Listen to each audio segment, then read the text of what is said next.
السلام علیکم ورحمۃ اللہ وبرکاتہ۔ بسم اللہ الرحمن الرحیم۔ یا حی یا قیوم برحمتک استغیث۔ محترم سامعین، کبھی آپ نے سوچا ہے کہ جو بندہ ہر در سے مایوس ہو جاتا ہے وہ کہاں جاتا ہے؟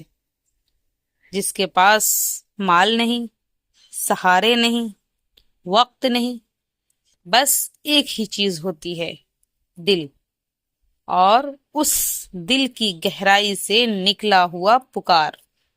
یہ پکار اگر اللہ کے ان 3 ناموں سے ہو تو جان لیں یہ صرف دعا نہیں، یہ سفر ہے بندے سے رب تک۔ یہ جو 3 الفاظ ہیں، یا حی یا قیوم برحمتک استغیث، یہ دراصل 3 دروازے کھولتے ہیں۔ یا حیو، یہ اعلان ہے کہ اے وہ ذات جو سب کچھ فنا ہو جانے کے بعد بھی باقی ہے، تو میری امید ہے۔ نمبر 2، یا قیوم، یہ اقرار ہے کہ میں خود سے کچھ نہیں، میری سانسیں، میرا وجود سب تیرے قابو میں ہے۔ نمبر 3، برحمتک استغیث، یہ التجا ہے کہ اے میرے رب، میں تیری رحمت چاہتی ہوں، تیری پناہ اور تیرا سہارا بھی۔ کیا ہم نے کبھی یہ الفاظ اس وقت پکارے جب دل واقعی رو رہا ہو؟ کیا ہم نے کبھی رات کے آخری پہر اٹھ کر صرف 3 بار یہ کہا؟ کیا ہم نے کبھی سجدے میں جا کر اپنی کمزوری کا اقرار کیا اور کہا کہ اے قیوم، میں بکھر چکی ہوں، تو مجھے سنبھال لے؟ ابن تیمیہ رحمہ اللہ جب کسی پریشانی میں ہوتے تو بار بار یہی الفاظ پڑھتے، یا حی یا قیوم برحمتک استغیث، اور کہتے جس دن میں نے ان الفاظ کو دل سے پڑھا اس دن میرے دل پر سکون نازل ہوا۔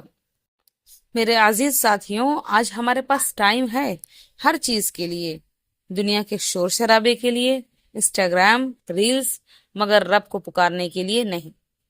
کیا ہمارے پاس 3 سیکنڈ بھی نہیں کہ اللہ کے یہ 3 نام کیا ہمارے دن کا کوئی حصہ نہیں بن سکتے؟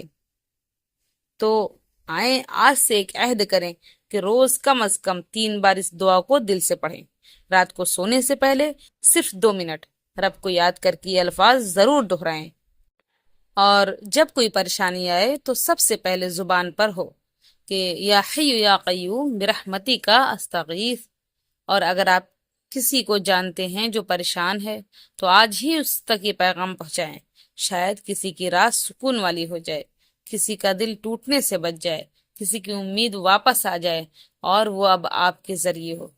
میں آپ سے یہی کہنا چاہ رہی تھی کہ دنیا آپ کو جھٹک دے، لوگ آپ کو بھول جائیں، مگر آپ کو پکارنے والا رب ہمیشہ قریب ہے۔ بس پکاریں، یا حی یا قیوم برحمتک استغیث، اللہ کی مدد آنے ہی والی ہے۔ السلام علیکم ورحمۃ اللہ وبرکاتہ۔